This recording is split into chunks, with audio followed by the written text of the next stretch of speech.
ನೂತನ ಸಂವತ್ಸರದ ದೇವರ ವಾಗ್ದಾನ shouts of Joy and victory 2024 ಅಂತ, ಉತ್ಸಾಹ ಧ್ವನಿ ಮತ್ತು ಜಯಘೋಷದ ವರ್ಷ 2024.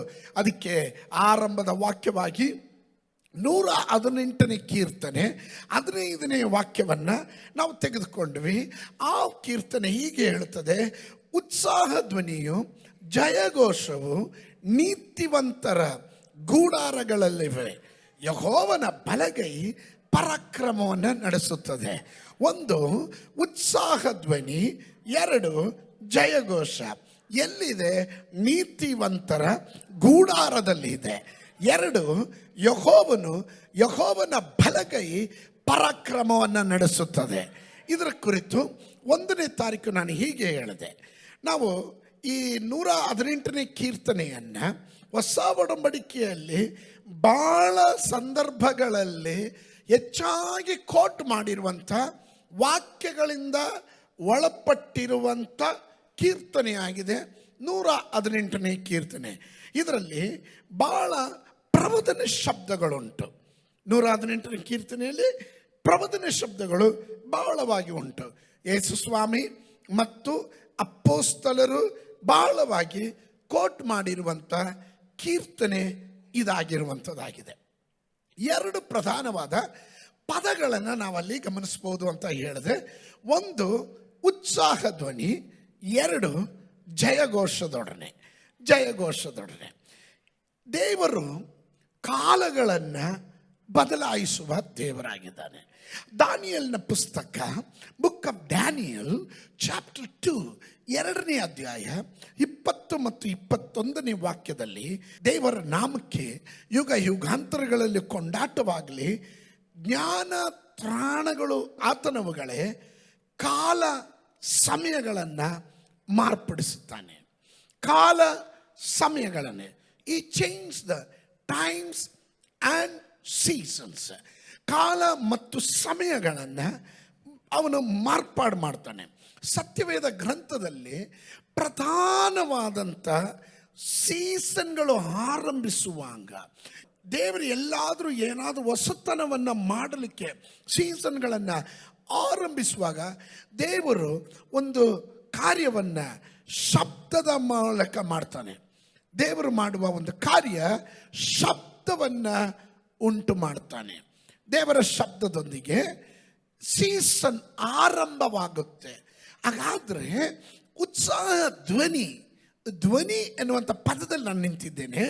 ಆ ಧ್ವನಿಯೊಂದಿಗೆ 2024 ನಾವು ಆರಂಭಿಸಿರೋದಾದರೆ ಅದರಲ್ಲಿ ಏನೋ ಹೊಸತನ ದೇವರು ಮಾಡಲಿಕ್ಕೆ ಹೋಗ್ತಾನೆ ಎಂದು ನಂಬುವ ದೇವ ಮಕ್ಕಳಿಗಾಗಿ ನಾನು ದೇವರಿಗೆ ಸ್ತೋತ್ರ ಮಾಡ್ತೇನೆ. ಅನಂತರ ನಾನು ಹೀಗೆ ಹೇಳಿದೆ, ಹೊಸ ಒಡಂಬಡಿಕೆಯನ್ನು ಹಳೆ ಒಡಂಬಡಿಕೆಯಲ್ಲಿ, ಹೊಸ ಒಡಂಬಡಿಕೆಯಲ್ಲಿ ಮತ್ತು ಹಳೆ ಒಡಂಬಡಿಕೆಯ ಈ ಇದನ್ನು ಹಳೆ ಒಡಂಬಡಿಕೆಯಿಂದ ಹೊಸ ಒಡಂಬಡಿಕೆಗೆ ಮಧ್ಯದಲ್ಲಿ ಒಂದು 400 ವರ್ಷಗಳ ಸೈಲೆಂಟ್ ಇಯರ್ ಅಂತ ಹೇಳ್ತಾರೆ. ಸೈಲೆಂಟ್ ಇಯರ್ಸ್ ಅಂತ, ಅದು ನಿಶ್ಶಬ್ದದ, ಶಬ್ದ ಇಲ್ಲದ ಇದ್ದಂಥ ಕತ್ತಲೆಯ ಯುಗ ಅಂತ ಕರೀತಾರೆ, ಡಾರ್ಕ್ ಏಜ್ ಅಂತ ಕರೀತಾರೆ. ಆ ಯುಗ ಇತ್ತು.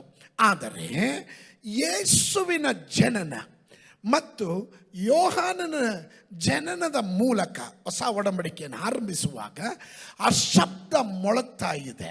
ದಟ್ ಮೀನ್ಸ್ ಆ ಸೈಲೆಂಟ್ ಪೀರಿಯಡ್, ಆ ಸೈಲೆಂಟ್ನ ಯುಗ ಮುಗಿತಾ ಇದೆ. ಇನ್ನು ದಾರಿ ಸಿದ್ಧ ಮಾಡೋದಕ್ಕೆ ಮರುಭೂಮಿಯಲ್ಲಿ ಒಂದು ಕೂಗುವ ಶಬ್ದ ಕೇಳ್ತಾ ಇದೆ, ಒಂದು ಶಬ್ದ ಮೊಳಗ್ತಾ ಇದೆ. ಹಲ್ಲೆಲೂಯ. ಶಬ್ದ ಇದಾಗಿದೆ, ಯಜ್ಞಕ್ಕೆ ನೇಮಿಸಿದಂಥ ಕುರಿಯಾದಾತನು. ಸ್ತೋತ್ರ. ಶಬ್ದ ಮೊಳಗ್ತಾ ಇದೆ. ಯೇಸುವಿನ ಜನನ ಮತ್ತು ಯೋಹನನ ಜನನದ ಮೂಲಕ ಆ ಶಬ್ದದೊಂದಿಗೆ ಒಂದು ನೂತನ ಯುಗವನ್ನು ದೇವರು ಆರಂಭಿಸ್ತಾ ಇದ್ದಾನೆ. ಈವನ್ ಯೇಸು ಸ್ವಾಮಿಯ ಈ ಲೋಕದಲ್ಲಿ ಮಿನಿಸ್ಟ್ರಿ ಮಾಡಿ ತಾನು ಕಾಲ್ವರಿ ಶಿಲುಬೆಯಲ್ಲಿ ಮಾನವ ಕುಲದ ಪಾಪದ ಪರಿಹಾರಕ್ಕಾಗಿ ಸತ್ತು ಸಮಾಧಿಗೆ ಹಾಕಲ್ಪಟ್ಟು 3ನೇ ದಿವಸ ತಾನು ಮೃತ್ಯುಂಜಯನಾಗಿ ಎದ್ದು ಬರುವಾಗಲೂ ಅಲ್ಲಿ ಒಂದು ಶಬ್ದ ಉಂಟಾಯಿತು. ಭೂಕಂಪ ಉಂಟಾಯಿತು, ಶಬ್ದ ಉಂಟಾಯಿತು. ಆನಂತರ ಯೇಸು ಸ್ವಾಮಿ ಪರಲೋಕಕ್ಕೆ ಹೋಗುವಾಗಲೂ ಒಂದು ಶಬ್ದ ಮೊಳಗಿಸಿದನು.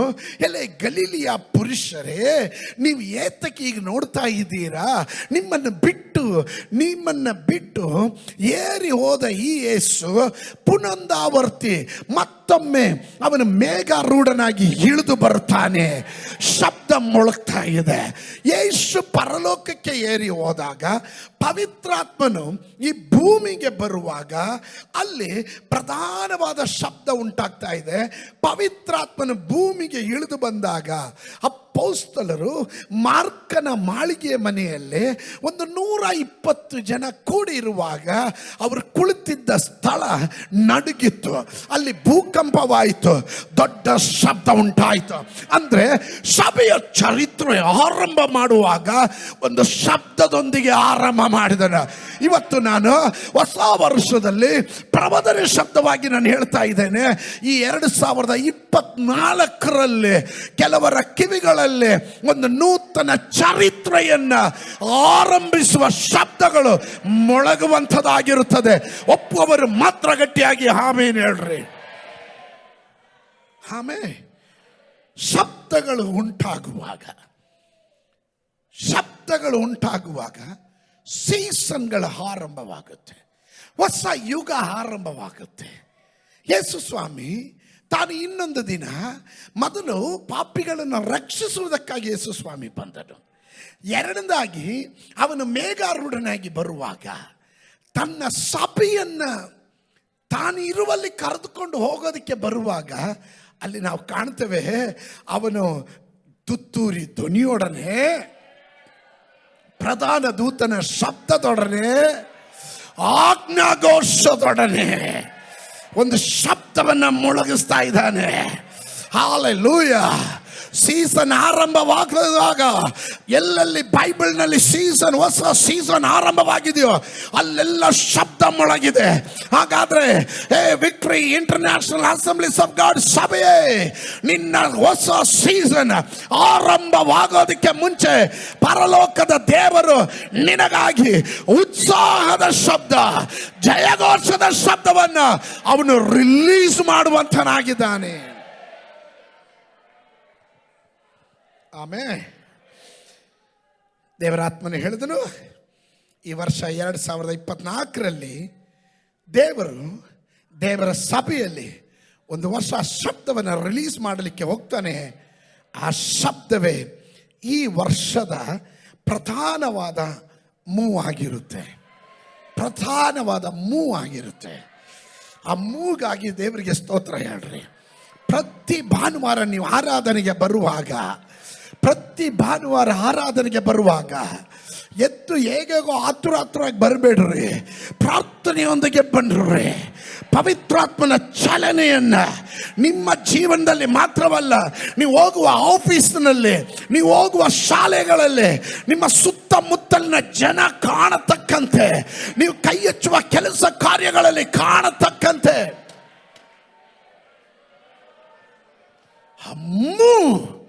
ದೇವರು ರಿಲೀಸ್ ಮಾಡಕ್ಕೆ ಹೋಗ್ತಾ ಇದ್ದಾನೆ.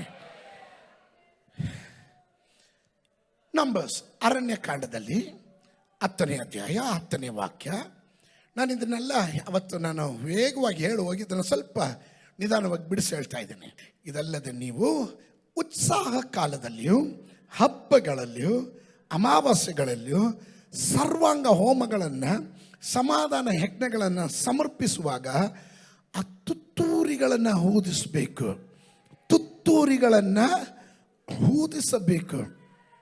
ಆ ಧ್ವನಿ ನಿಮ್ಮನ್ನ ನಿಮ್ಮ ದೇವರ ಜ್ಞಾಪಕಕ್ಕೆ ತರುವುದು. ನಿಮ್ಮ ದೇವರ ಜ್ಞಾಪಕಕ್ಕೆ ತರುವುದು. ನಿಮ್ಮ ದೇವರ ಜ್ಞಾಪಕಕ್ಕೆ ತರುವುದು. ಹಲ್ಲೆಲೂಯಾ.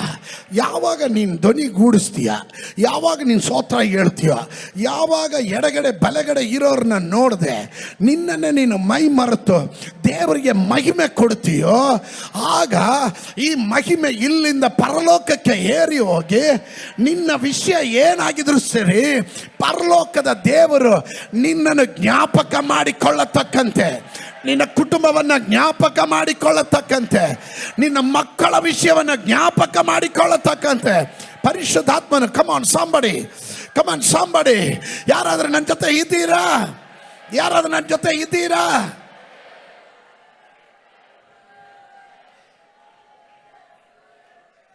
ಯೆಹೋವನನ್ನ ಜ್ಞಾಪಿಸುವವರೇ.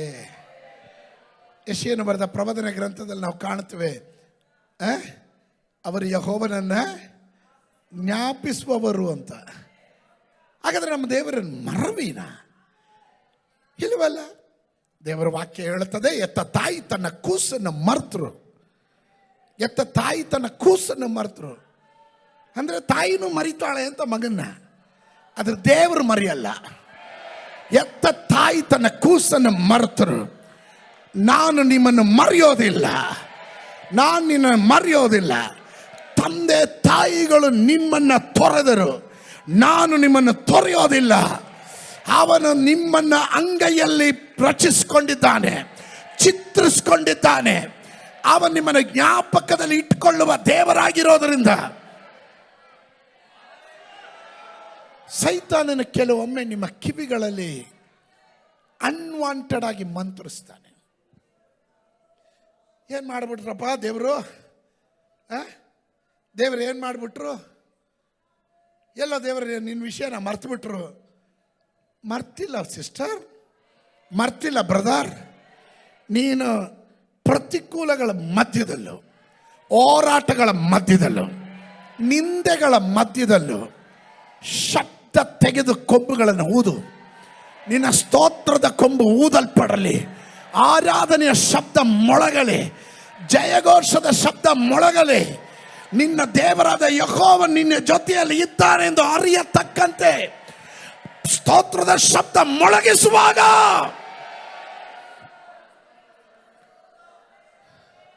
ನಿಮ್ಮನ್ನು ನಿಮ್ಮ ದೇವರ ಜ್ಞಾಪಕಕ್ಕೆ ತರುವುದು. ನಾನು ನಿಮ್ಮ ದೇವರಾದ ಯೆಹೋವನು.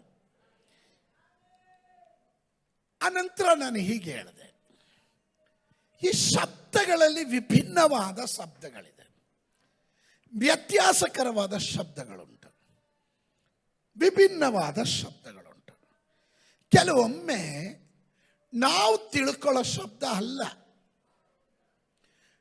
ವಿಮೋಚನ ಕಾಂಡ ಪುಸ್ತಕ, ಬುಕ್ ಆಫ್ ಎಕ್ಸೋಡಸ್ ಚಾಪ್ಟರ್ 32, ವಿಮೋಚನ ಕಾಂಡ ಪುಸ್ತಕ 32ನೇ ಅಧ್ಯಾಯಕ್ಕೆ ಬಂದಾಗ ಮೋಶೆಯನ್ನ ದೇವರು ಪರ್ವತದ ಕಡೆ ಕರೀತಾನೆ. ಅವನಿಗೆ ಆಜ್ಞೆಯ ಶಾಸನಗಳನ್ನು ಕೊಟ್ಟು ಕಳಿಸ್ತಾನೆ. ಅವನು ಅಲ್ಲಿ ಮೇಲಕ್ಕೆ ಹೋಗಿ ಪರ್ವತದಲ್ಲಿ ಇರುವಾಗ ತಳಭಾಗದಲ್ಲಿರುವ ಜನರು, ಪರ್ವತ ಎಲ್ಲರೂ ಹತ್ತೋದಕ್ಕೆ ಪ್ರಮಾಣ ಇಲ್ಲ, ಹತ್ತಬಾರ್ದು, ಹತ್ತಿದ್ರೆ ಅವರು ಸತ್ತು ಬೀಳ್ತಾರೆ. ಆದರೆ ಮೋಶೆ ಬರೋದು ಸ್ವಲ್ಪ ತಡವಾಯಿತು ಅಂದಾಗ, ಮೋಶೆ ಕಾಣದೇ ಇದ್ದಾಗ ಆರೋನನು ನಾಯಕರುಗಳು ಕೆಳಗಡೆ ಒಂದು ಬಸವನ ವಿಗ್ರಹವನ್ನು ಉಂಟು ಮಾಡಿ ಅವುಗಳಿಗೆ ಅಡ್ಡ ಬಿದ್ದು ಅವರು ಜಯಘೋಷ ಮಾಡ್ತಾ ಇದ್ರು. ಯೋಶುವನು ಮೋಶೆಯ ಸಂಗಡ ಇದ್ದ ಯೋಶುವನು ಅವನು ಮೋಶೆಗೆ ಹೇಳಿದನು, ನಾವು ಕೇಳಿಸುತ್ತಿರುವಂಥ ಪಾಳೆಯದ ಕಡೆಯಿಂದ ನಮಗೆ ಯುದ್ಧದ ಧ್ವನಿ ಕೇಳಿಸ್ತಾ ಇದೆ ಎಂಬುದಾಗಿ. ಅದಕ್ಕೆ ಮೋಶೆ ಹೇಳಿದನು, ಅದು ಯುದ್ಧದ ಶಬ್ದ ಅಲ್ಲ, ಅದು ಯುದ್ಧದ ಶಬ್ದ ಅಲ್ಲ, ಜಯ ಧ್ವನಿಯೂ ಅಲ್ಲ, ಅಪಜಯದ ಧ್ವನಿಯೂ ಅಲ್ಲ, ಅದು ಉತ್ಸಾಹದ ಧ್ವನಿ. ಅದು ಉತ್ಸಾಹ ಧ್ವನಿ. ಅಂದರೆ ಈ ಶಬ್ದಗಳನ್ನು ಸರಿಯಾಗಿ ಅರ್ಥ ಮಾಡ್ಕೊಬೇಕು. ಕೆಲವೊಮ್ಮೆ ಈ ಶಬ್ದ ಯುದ್ಧಕ್ಕೆ ಹೋಗುವಾಗ ಊದುವ ತುತ್ತೂರಿಯ ಶಬ್ದ ಬೇರೆ, ಉತ್ಸಾಹ ಧ್ವನಿಗಳನ್ನು ಮಾಡೋದು ಶಬ್ದ ಬೇರೆ. ಇದೆಲ್ಲ ಯಹೂದ್ಯರ ಪದ್ಧತಿ ಪ್ರಕಾರ ಒಂದು ಉದ್ದವಾಗಿ ಊದಬೇಕು, ಇನ್ನೊಂದು ಶಾರ್ಟ್ ಆಗಿ ಊದಬೇಕು. ಈಗೆಲ್ಲ ಕ್ರಮೀಕರಣಗಳುಂಟು. ಹೆಚ್ಚಾಗಿ ಅನುಭವ ಇಲ್ಲದೆ ಇರುವ ಯೋಶುವನು ಹೇಳ್ದ ಅದೊಂದು ಯುದ್ಧದ ಶಬ್ದ ಎಂದು. ಆದರೆ ಆತ್ಮದಲ್ಲಿ ಗ್ರಹಿಸಿದಂಥ ಮೋಶೆ ಹೇಳಿದನು, ಅದು ಯುದ್ಧದ ಶಬ್ದವಲ್ಲ, ಜಯದ ಶಬ್ದವಲ್ಲ, ಅಪಜಯದ ಶಬ್ದವಲ್ಲ, ಅದು ಉತ್ಸಾಹ ಶಬ್ದ ಅಂತ, ಉತ್ಸಾಹ ಧ್ವನಿ ಅಂತ. ಆಮೇನ್. ಆ ಉತ್ಸಾಹ ದೇವರಿಂದ ಉಂಟಾದ ಉತ್ಸಾಹ ಅಲ್ಲ. ಸ್ತೋತ್ರ. ಮನುಷ್ಯನು ಕೆಲವರು ಕೆಲ ವಿಷಯಗಳಲ್ಲಿ ಉತ್ಸಾಹ ಪಡುತ್ತಾರೆ. ಈ ಲೋಕದಲ್ಲಿ 2024 ಹೊಸ ವರ್ಷ ಆರಂಭಿಸುವಾಗ 12 ಗಂಟೆಗೆ ಭಯಂಕರವಾದ ಶಬ್ದಗಳನ್ನು ಮೊಳಗಿಸಿದರು. ಭಯಂಕರವಾದ ಶಬ್ದಗಳನ್ನು ಮೊಳಗಿಸಿದರು. ನಾನಾ ಶಬ್ದಗಳನ್ನು ಮೊಳಗಿಸಿದರು. ದೇವ ಮಕ್ಕಳು ಆತ್ಮಿಕವಾದ ಶಬ್ದ ಮೊಳಗಿಸಿದಾದರೆ, ಲೌಕಿಕರು ಲೌಕಿಕತೆಯ ಶಬ್ದಗಳನ್ನು ಮೊಳಗಿಸಿದರು. ಇದೆಲ್ಲ ಶಬ್ದ ಒಂದೇ ಅಂತ ಹೇಳಕ್ ಬರೋದಿಲ್ಲ. ಈ ಶಬ್ದದ ಪ್ರತ್ಯೇಕತೆ ಆ ಜನರ ಆತ್ಮಿಕತೆ ಪರಿಸ್ಥಿತಿಯನ್ನು ತೋರಿಸುತ್ತೆ. ನೀನು ಮಾಡುವ ಶಬ್ದ ಅದು ದೇವರ ಆತ್ಮ ಪ್ರೇರಿತವಾದ ಶಬ್ದವೋ ಅಥವಾ ಲೌಕಿಕವಾದದ್ದೋ ಮಾನಸಿಕವಾದ ಬುದ್ಧಿಯಿಂದ ಬಂದಿದ್ದೋ, ಅದು ನಿನ್ನ ಆತ್ಮಿಕ ಲೆವೆಲನ್ನು ತೋರಿಸುವಂಥದ್ದಾಗಿರುತ್ತೆ. ನಿನ್ನ ಆತ್ಮಿಕತೆಯ ಪರಿಸ್ಥಿತಿಯನ್ನು ತೋರಿಸುವಂಥದ್ದಾಗಿರುತ್ತದೆ. ಅಂದರೆ ಈ ವರ್ಷ 2024ರಲ್ಲಿ ನೀವು ಕೇಳಲಿಕ್ಕೆ ಹೋಗುವ ಶಬ್ದ, ಇನ್ನು ಮುಂದೆ ನಾನು ನಿಮಗಾಗಿ ಪ್ರವಚಿಸ್ತೇನೆ, ಸೋಲಿನ ಶಬ್ದವಲ್ಲ, ನಿರಾಶೆಯ ಶಬ್ದವಲ್ಲ, ಅದು ಉತ್ಸಾಹ ಧ್ವನಿ ಮತ್ತು ಜಯಘೋಷದ ಆರ್ಭಟವಾಗಿರುತ್ತದೆ. ಒಪ್ಪುವವರು ಮಾತ್ರ ಆಮೇಲೆ ಹೇಳ್ರಿ. ದೇವರು 2024ರಲ್ಲಿ ತನ್ನ ಜನರಿಗಾಗಿ ಉತ್ಸಾಹದ ಧ್ವನಿಯನ್ನ ಸಭೆ ಒಳಗಡೆ, ಕುಟುಂಬಗಳ ಒಳಗಡೆ ಅವನು ರಿಲೀಸ್ ಮಾಡಲಿಕ್ಕೆ ಹೋಗ್ತಾ ಇದ್ದಾನೆ. ಇಸ್ರಾಯೇಲ್ ಜನರು ಯೆರೆಮೀಯನ ಕಾಲದಲ್ಲಿ ಯೆರೆಮೀಯನು ಪ್ರವಚಿಸಿದನು. ಇಸ್ರಾಯೇಲ್ ಜನರು ಬಾಬೇಲಿನ ದಾಸತ್ವದಲ್ಲಿ ಹೋಗ್ತಾರೆ.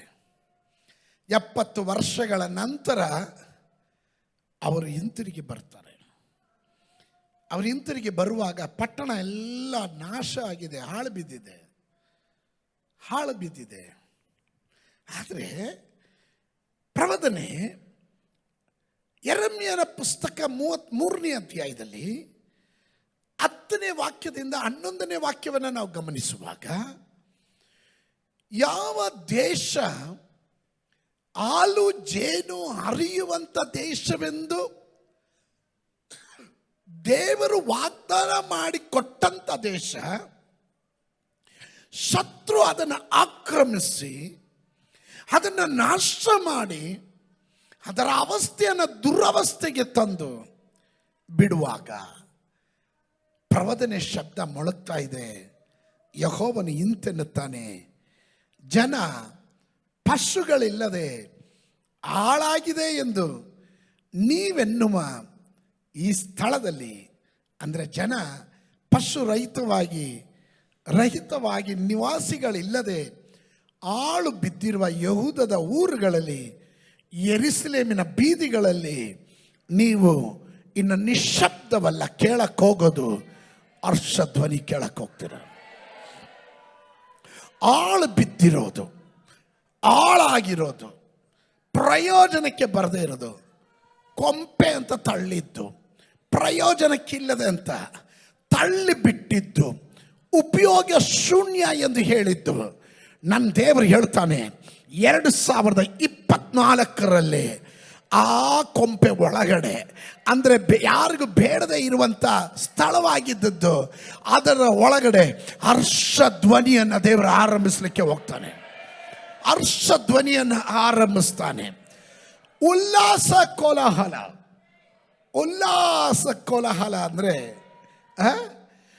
ಆರ್ಭಟಿಸೋದು, ವಧುವರರ ಸ್ವರ.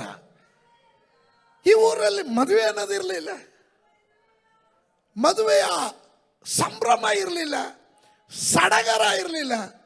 ಮನೆಗಳಲ್ಲಿ ಅದರ ಸಂಭ್ರಮ ನಾವು ಕೇಳಲೇ ಇಲ್ಲ, ಕಾಣಲೇ ಇಲ್ಲ. ಆದರೆ ದೇವರಾತ್ಮನ ಹೇಳಿದನು 2024ರಲ್ಲಿ ಬರೆದಿಟ್ಕೊಳ್ರಿ, 2024ರಲ್ಲಿ ನಿನ್ನ ಮನೆಯಲ್ಲಿ ಶುಭ ಕಾರ್ಯಗಳು ನಡೀಲಿಕ್ಕೆ ಹೋಗುತ್ತೆ. I declare and I decree in the mighty matchless name of Jesus Christ, ನಿನ್ನ ಮನೆಯಲ್ಲಿ ಇದುವರೆಗೂ ಕಾಣದೇ ಇದ್ದ ರೀತಿಯಲ್ಲಿ ಶುಭ ಕಾರ್ಯಗಳು, ಸಮಾರಂಭಗಳು, ಸಂಭ್ರಮಗಳು, ಹರ್ಷಧ್ವನಿಗಳು ದೇವರು ಮೊಳಗಿಸಲಿಕ್ಕೆ ಹೋಗ್ತಾ ಇದ್ದಾನೆ 2024ರಲ್ಲಿ. ಒಪ್ಪರು ಮಾತ್ರ ಆಮೇಲೆ ಹೇಳ್ರಿ, ಒಪ್ಪವ್ರು ಮಾತ್ರ ಆಮೇಲೆ ಹೇಳ್ರಿ. ಎಲ್ಲರೂ ಆಮೇಲೆ ಹೇಳಿ ಅರ್ಥ ಇಲ್ಲ, ಒಪ್ಪವ್ರು ಮಾತ್ರ ಆಮೇಲೆ ಹೇಳ್ರಿ.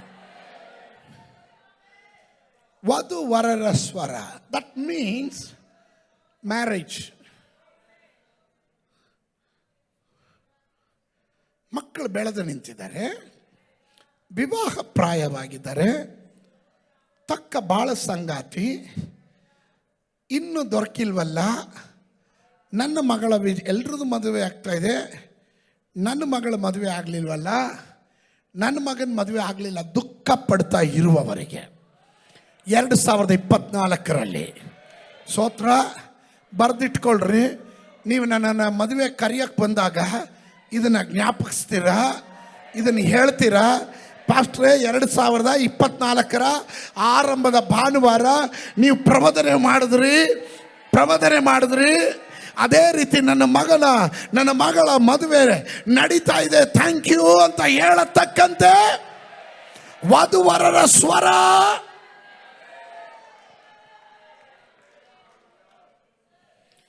ಇವುಗಳು ಕೇಳಿ ಬರುವವು. ಸೇನಾಧೀಶ್ವರನಾದ ಯೆಹೋವನಿಗೆ ಕೃತಜ್ಞತಾ ಸ್ತುತಿ ಮಾಡ್ರಿ. ಯೆಹೋವನು ಒಳ್ಳೆಯವನು, ಅವನ ಕೃಪೆಯೋ ಶಾಶ್ವತ ಎಂದು ಕೀರ್ತಿಸುತ್ತಾ ಕೃತಜ್ಞತಾ ಬಲಿಯನ್ನ ಯೆಹೋವನ ಆಲಯಕ್ಕೆ ತರುವವರ ಗಾನವು ಕಿವಿಗೆ ಬೀಳುವುದು. ಸಂದರ್ಭ ಯೋಚನೆ ಮಾಡಬೇಕು. ಆಲಯ ಇಲ್ಲ, ಆಲಯ ನಾಶ ಮಾಡಿದ್ದಾರೆ, ಗೋಡೆ ಇಲ್ಲ, ಜನ ಇಲ್ಲ, ನಿರ್ಜನ ಪ್ರದೇಶ, ಪಾಳು ಬಿದ್ದಿರುವ ದೇಶ. ನನ್ನ ದೇವರು ಹೇಳ್ತಾ ಇದ್ದಾನೆ, ಅಡ್ವಾನ್ಸ್ ಆಗಿ ಹೇಳ್ತಾ ಇದ್ದಾನೆ, ನನ್ನ ಜನ ಯಾವಾಗ ಯೆಹೋವನು ಒಳ್ಳೆಯವನು, ಅವನ ಕೃಪೆಯೋ ಶಾಶ್ವತ ಅಂತ ಹೇಳ್ತಾರೋ, ಆಗ ಥಿಂಗ್ಸ್ ವಿಲ್ ಚೇಂಜ್. ಒಪ್ಪೋರು ಮಾತ್ರ ಆಮೇಲೆ ಹೇಳ್ರಿ. ಯೆಹೋವನ ಆಲಯಕ್ಕೆ ಹಲ್ಲೆಲೂಯ ಕೃತಜ್ಞತಾ ಬಲಿಯನ್ನ. ಸ್ತೋತ್ರ. ಎಷ್ಟು ಜನ ಕೃತಜ್ಞತಾ ಬಲಿಯೊಂದಿಗೆ ಬಂದಿದ್ದೀರಾ? ಕೃತಜ್ಞತಾ ಬಲಿ ಕೆಲವ್ರಿಗೆ ಅರ್ಥ ಆಗಲಿಲ್ಲ. ಕೃತಜ್ಞತಾ ಬಲಿ ಅಂದ್ರೆ ಏನು? ಸ್ತೋತ್ರ. ಅಂಜು ಪಾಸ್ಟರ್ ಲೀಡ್ ಮಾಡುವಾಗ ಹೇಳ್ತಾ ಇದ್ರು, ಅದನ್ನು ಯೋಗ್ಯತೆ ಇಲ್ದಿರ ಇದ್ದಂಥ ನಮ್ಮನ್ನ ಕೃತಜ್ಞತೆ ಒಂದೊಂದು ಆರಾಧನೆಯಲ್ಲಿ ಹೇಳಬೇಕು. ಇವತ್ತು ನಾನು ಜೀವಂತವಾಗಿ ನಿಂತಿರೋದಕ್ಕೆ ಯೋಗ್ಯನಲ್ಲ, ನಾನು ಇವತ್ತಾಗಿರುವ ಸ್ಥಾನ ನನ್ನ ಯೋಗ್ಯತೆಯಿಂದ ದೊರಕಿದಲ್ಲ. ಕೃತಜ್ಞತಾ ಬಲಿ ಯೆಹೋವನ ಆಲಯಕ್ಕೆ ತರುವವರ ಗಾನವು ಕಿವಿಗೆ ಬೀಳುವುದು. ಆಮೇಲೆ ದೇವ ಮಕ್ಕಳು, ಅದಕ್ಕೆ ನಾನು ಹೇಳಿದೆ, ಆರಂಭದಲ್ಲಿ ಹೇಳಿದೆ, ಪ್ರತಿ ಸಂಡೇ ಒಂದು ಉಪಕಾರ ಮಾಡ್ತೀರಾ. ಪ್ರತಿ ಸಂಡೇ ದೇವಾಲಯಕ್ಕೆ ಬರುವಾಗ ಸೈತಾನನು ನಿಮ್ಮನ್ನು ಆರಾಧನೆಗೆ ಬರೋ ಟೈಮಲ್ಲಿ ನಿಮ್ಮ ಮನಸ್ಸನ್ನು ಕದಡುವಂಥ ಸನ್ನಿವೇಶ, ಸಂದರ್ಭ, ವಾರ್ತೆಗಳು. ಐ ಟೆಲ್ ಯು, ಹಲೋ ಇದ್ದೀರಾ ಇಲ್ಲಿ? ಆರಾಧನೆಗೆ ಬರೋ ಟೈಮಲ್ಲಿ ಅನ್ವಾಂಟೆಡ್ ಆಗಿರುವ ಫೋನ್ ಕಾಲ್ಗಳನ್ನು ಮುಟ್ಟಕ್ಕೋಬೇಡಿ.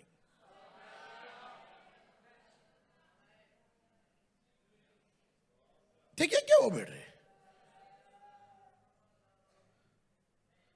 ಅನ್ನೋನ್ ನಂಬರ್ಸ್ ಯಾರೋ ಮಾಡಿ ನಿನ್ನ ಉತ್ಸಾಹಕ್ಕೆ ತಣ್ಣೀರು ಎರಚೋಕೆ ಒಂದು ಹುಳ ಬಿಡೋ ಮೆಸೇಜ್ ಹಾಕ್ತಾರೆ. ಅವತ್ತು ಮುಗೀತು ನಿನ್ನ ಆರಾಧನೆ, ಅವತ್ತು ಹೋಯ್ತು ನೋಡಿ ನಿನ್ನ ಆರಾಧನೆ. ಸ್ತೋತ್ರ. ಉತ್ಸಾಹ ಧ್ವನಿ ಹೋಯ್ತು, ದುಃಖದಿಂದ ಬಂದು ಕೃತಜ್ಞತಾ ಬಲಿಯಲ್ಲ, ಸ್ತೋತ್ರ, ದುಃಖದ ಬಲಿ ನಿನ್ನನ್ನೇ ನೀನು ಅರ್ಪಿಸೋಗ್ತಿ. ಸ್ತೋತ್ರ, ಅದು ಬೇಕಾಗಿಲ್ಲ. ದೇವರು ಹೇಳಿದನು 2024ರಲ್ಲಿ ನಾನು ಅದಕ್ಕೆ ಬದಲಾವಣೆ ತರಕ್ಕೆ ಹೋಗ್ತಾ ಇದ್ದೀನಿ. ಆಮೇಲೆ ಅದರಿಂದ ಪ್ರತಿ ಭಾನುವಾರ ಆನ್ಲೈನಲ್ಲಿರೋರು ಅಷ್ಟೇ, ಪ್ರತಿ ಭಾನುವಾರ ನೀವು ಬರುವಾಗ, ದೇವರ ಸಮ್ಮುಖದಲ್ಲಿ ಬರುವಾಗ ಪ್ರಾರ್ಥನೆಯೊಂದಿಗೆ ಬನ್ನಿರಿ. ಆಲೋಚನೆ ದೇವರು ಕೊಡಬೇಕು. ದೇವರ ಆಲೋಚನೆ ನೀವು ಕೇಳುವಾಗ ನಿಮ್ಮ ಹೃದಯಗಳಲ್ಲಿ ಪರಿಶುದ್ಧಾತ್ಮನ ಕ್ರಿಯೆ ತೋರಿ ಬರಬೇಕು. ನೀವು ಒಂದೊಂದು ಸ್ತೋತ್ರ ಹೇಳುವಾಗ ನಿಮ್ಮ ಬಿಡುಗಡೆಯ ಜಯದ ಧ್ವಜವಾಗಿ ಅದು ಪರಿವರ್ತನೆ ಆಗಬೇಕು. ನನಗಿಷ್ಟ ಆಗಿದೆ ಏನು ಗೊತ್ತಾ? ಯೆಹೋವನ ಆಲಯಕ್ಕೆ ಅವರು ಕೃತಜ್ಞತಾ ಬಲಿಯನ್ನು ತರುವವರ ಆ ಗಾನ ಕಿವಿಗೆ ಬೀಳುವುದು.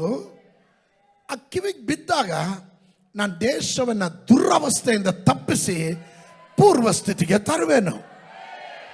ನಿಮ್ಮ ಪೂರ್ವ ಸ್ಥಿತಿಗೆ, ಯಥಾಸ್ಥಿತಿಗೆ ನೀವು ಬರಬೇಕಾದ್ರೆ ನೀವು ಸ್ತೋತ್ರ ಹೇಳೋದು ಜಾಸ್ತಿ ಮಾಡಬೇಕು ಅಂತ.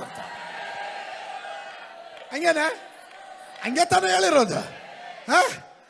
ಇದು ಕಿವಿಗೆ ಬೀಳಬೇಕು ನೋಡ್ರಿ. ಈ ಶಬ್ದ ಇಲ್ಲಿಂದ ಮೇಲಕ್ಕೆ ಹೋಗದಂತೆ. ಪರಲೋಕ ಎನ್ನೋದು 3ನೇ ಪರಲೋಕ. 3 ಪರಲೋಕ ಇದೆ: ಮೇಘಮಂಡಲ, ಆಕಾಶ ಮಂಡಲ, ಅದಾದ ಮೇಲೆ ಸುರಗಣ ಪರ್ವತ, ದೇವರ ಪವಿತ್ರವಾದಂಥ ಸಿಂಹಾಸನ ಇರುವ ಪರಲೋಕ. ಕರೆಕ್ಟಾ? ಕೆಲವರ ಸ್ತೋತ್ರ ಇಲ್ಲಿಂದ ಮೇಲೆ ಮೇಘ ಮಂಡಲದಲ್ಲಿ ಹೋಗ್ತಿರುವಾಗಲೇ ದುರಾತ್ಮ ಶಕ್ತಿಗಳು ಅಲ್ಲೇ ಫೋಲ್ಡ್ ಮಾಡಿ ಅದನ್ನು ಮಡಚಿ ಕಾಲಿಗೆ ಹಾಕ್ಬಿಟ್ಟು ಹೇಳುತ್ತೆ ಮೇಲಕ್ಕೆ ಬಿಡಲ್ಲ ಅಂತ. ಸ್ತೋತ್ರ 2 ಸತಿ ಸ್ತೋತ್ರ ಹೇಳ್ಬಿಟ್ಟು 3ನೇ ಸತಿ ಅವ್ರು ಟುಸ್ ಪಟಾಕಿ ಥರ ಇರ್ತಾರೆ. ಸ್ತೋತ್ರ ಸ್ತೋತ್ರ ಸ್ತೋತ್ರ. ಕೆಲವರು ಸ್ತೋತ್ರ ಮೇಘ ಮಂಡಲದಲ್ಲಿ ಈ ಶಬ್ದವನ್ನ ಗುಡುಗು ಮಿಂಚುಗಳ ಶಬ್ದಕ್ಕಿಂತ ಶಬ್ದ ಜೋರಾಗಿ ಆರ್ಭಟಿಸುವ ಸ್ತೋತ್ರದ ಶಬ್ದ, ಕೃತಜ್ಞತೆ ಬಲಿಯ ಶಬ್ದ ಮೊಳಗುವಾಗ ಮೇಘ ಮಂಡಲವನ್ನ ದಾಟಿ ಆಕಾಶ ಮಂಡಲದಲ್ಲಿ ವ್ಯಾಪರಿಸುವ ದುರಾತ್ಮ ಸೇನೆಗಳನ್ನು ದಾಟಿ, ದುಷ್ಟಾತ್ಮ ಸೇನೆಗಳನ್ನು ದಾಟಿ ನಿನ್ನ ಆಶೀರ್ವಾದವನ್ನು ತಡೆ ಹಿಡಿದು ನಿನ್ನನ್ನು ದುರವಸ್ಥೆಗೆ ತಳ್ಳಾಕಿದಂತ ದುಷ್ಟ ಶಕ್ತಿಗಳು ನೋಡ್ತಾ ಇರುವಾಗ ಅವರ ಮುಂದೆನೆ ನಿನ್ನ ಸ್ತೋತ್ರದ ಶಬ್ದ, ನಿನ್ನ ಉತ್ಸಾಹದ ಧ್ವನಿ ಅದನ್ನ ಭೇದಿಸಿ 3ನೇ ಪರಲೋಕಕ್ಕೆ ಒಯ್ಯುವಾಗ ಆ ಶಬ್ದ ಅಲ್ಲಿ ತಲುಪಿದಾಗ ದೇಶದಲ್ಲಿ, ಕರ್ನಾಟಕದಲ್ಲಿರುವ ಎಲ್ಲ ಶಾಪಗಳು, ಎಲ್ಲ ದಾರಿದ್ರ್ಯದ ಆತ್ಮಗಳು, ಎಲ್ಲ ದುರಾತ್ಮನ ಕ್ರಿಯೆಗಳು, ಉಜ್ಜೀವನಕ್ಕೆ ಅಡ್ಡಿಯಾಗಿರುವ ದುಷ್ಟಾತ್ಮನ ಎಲ್ಲ ದುರವಸ್ಥೆಯನ್ನು ದೇವರು ನೀಗಿಸುವಂತನಾಗಿರ್ತಾನೆ. Are you with me? ಎಷ್ಟು ಜನ ಹೇಳ್ತೀರಾ ನನ್ನ ಎಡಗಡೆ ಬಲಗಡೆ ಇರೋನು ಸ್ತೋತ್ರ ಹೇಳಲಿಲ್ಲ ಅಂದರೆ ಆತ ಅಲ್ಲ ನನ್ನ ಬಿಡುಗಡೆಯ ವಿಷಯ. ನನ್ನ ಬಿಡುಗಡೆ ನನ್ನ ದೇವರಾಗಿರೋದ್ರಿಂದ ನಾನು ಶಬ್ದ ಮೊಳಗಿಸ್ತೇನೆ.